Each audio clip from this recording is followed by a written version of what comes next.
নমস্কার বন্ধুরা। তো আজকের ভিডিওতে আপনারা সবাই জানতে চলেছি যে নর্মালি যে স্টার ডেল্টা টাইমার আমাদের কাছে ব্যবহৃত হতে হয় সেটার কানেকশানটা আমরা কোথায় কোনটা কি কানেকশান করব।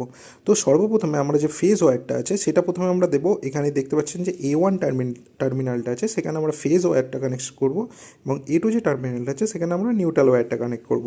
এবং যে স্টারের যে কানেকশান, দুটো কানেকশান আছে, স্টারের যে এনও পয়েন্টটা আছে সেটা হচ্ছে 15 এবং 18 পয়েন্টে আমরা হচ্ছে স্টার কানেকশান করব এবং 25 এবং 28 পয়েন্টে আমরা করব ডেল্টা কানেকশান।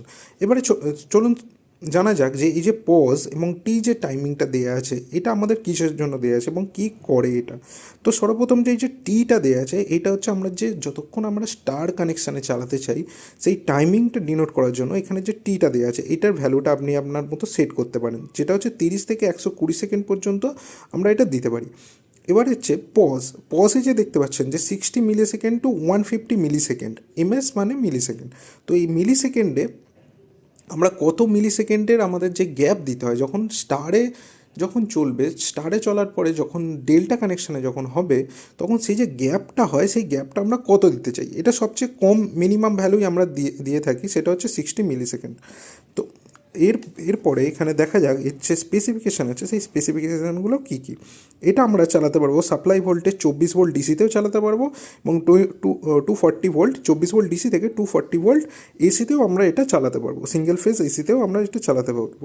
এখানে যে টাইমিংটা দেওয়া আছে এটা হচ্ছে 3 সেকেন্ড টু 120 সেকেন্ড পর্যন্ত টাইমিং এটা আমরা দিতে পারি। পজ টাইম 60 মিলি সেকেন্ড থেকে 150 মিলি সেকেন্ড পর্যন্ত দিতে পারি। এখানে একটু প্রিন্টিং মিস্টেক করেছে, এটা 3 নয় 30 সেকেন্ড টু 120 সেকেন্ড পর্যন্ত আমরা এটা স্টার ডেল্টা টাইমারটা টাইমিং করতে পারি। এখানে কানেকশানটাও আপনারা দেখতে পাচ্ছেন যে এখানে একটা এনও আছে, এখানেও একটা এনও আছে, এখানে A1 A2 যেটা আমরা এখানে দেখেছিলাম সেটাই আছে। তো ভিডিওটি দেখার জন্য অসংখ্য ধন্যবাদ এবং আপনারা যদি এরকম যদি আরও ভিডিও যদি জানতে এবং দেখতে ইচ্ছুক করে তাহলে অবশ্যই কমেন্টে জানিন এবং কী ধরনের ভিডিও আমি আনলে ভালো হয় সেটা একটু কমেন্টে জানান। অনেক অনেক ধন্যবাদ।